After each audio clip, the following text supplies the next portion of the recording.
జమ్మూ కశ్మీర్లో వర్షాలు బీభత్సం సృష్టించాయి. 2 రోజుల పాటు కురిసిన భారీ వర్షాలతో జనజీవనం అతలాకుతలమైంది.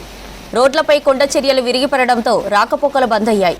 నేషనల్ హైవే 44 పై వందలాది వాహనాలు నిలిచిపోయాయి. రాంబన్ జిల్లాలో దాదాపు 50 ఇండ్లు ధ్వంసమైనట్లు తెలుస్తోంది. ఇక వరదలు చిక్కుకొని 3 మృతి చెందగా మరో 100 మందిని రక్షించారు. సహాయక చర్యలు కొనసాగుతుండటంతో మృతుల సంఖ్య పెరిగే ఛాన్స్ ఉందన్నారు అధికారులు. ఇక భారీ వర్షాల సూచనతో ఇవాళ స్కూళ్లకు సెలవులు ప్రకటించారు. మరోవైపు ఆర్మీ, ఎన్డీఆర్ఎఫ్ అధికారులు సహాయక చర్యల్లో పాల్గొంటున్నారు.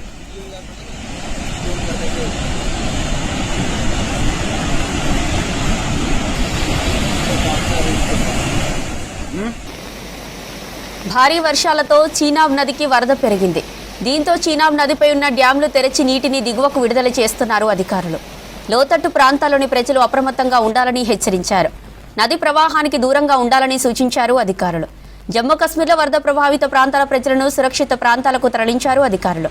రిలీఫ్ కేంద్రాల్లో వరద బాధితులకు ఆహార సాయం, నిత్యావసరాలు అందిస్తున్నారు. మరోవైపు అకాల వానలతో సర్వం కోల్పోయామని ఆవేదన వ్యక్తం చేశారు బాధితులు. కేంద్ర, రాష్ట్ర ప్రభుత్వాలు తమను ఆదుకోవాలంటున్నారు.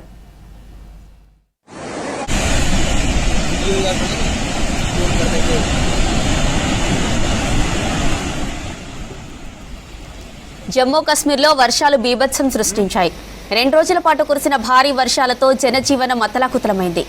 రోడ్లపై కొండ చర్యలు విరిగిపడడంతో రాకపోకలు బంద్ అయ్యాయి.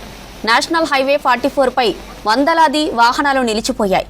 రాంబన్ జిల్లాలో దాదాపు 50 ఇండ్లు ధ్వంసమైనట్లు తెలుస్తోంది. ఇక వరదలో చిక్కుకొని 3 మృతి చెందగా మరో 100 మందిని రక్షించారు. సహాయక చర్యలు కొనసాగుతుండటంతో మృతుల సంఖ్య పెరిగే అవకాశం ఉందన్నారు అధికారులు. ఇక భారీ వర్షాల సూచనతో ఇవాళ పాఠశాలలకు సెలవులు ప్రకటించారు. మరోవైపు ఆర్మీ, ఎన్డీఆర్ఎఫ్ అధికారులు సహాయక చర్యల్లో పాల్గొంటున్నారు.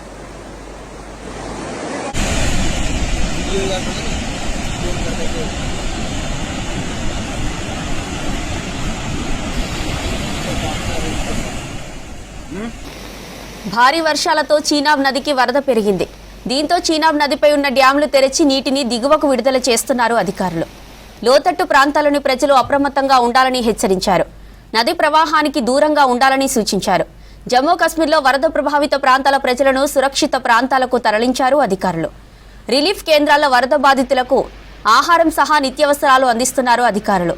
ఇక మరోవైపు అకాల వానలతో సర్వం కోల్పోయామని ఆవేదన వ్యక్తం చేశారు బాధితులు. కేంద్ర, రాష్ట్ర ప్రభుత్వాలు తమను ఆదుకోవాలంటున్నారు.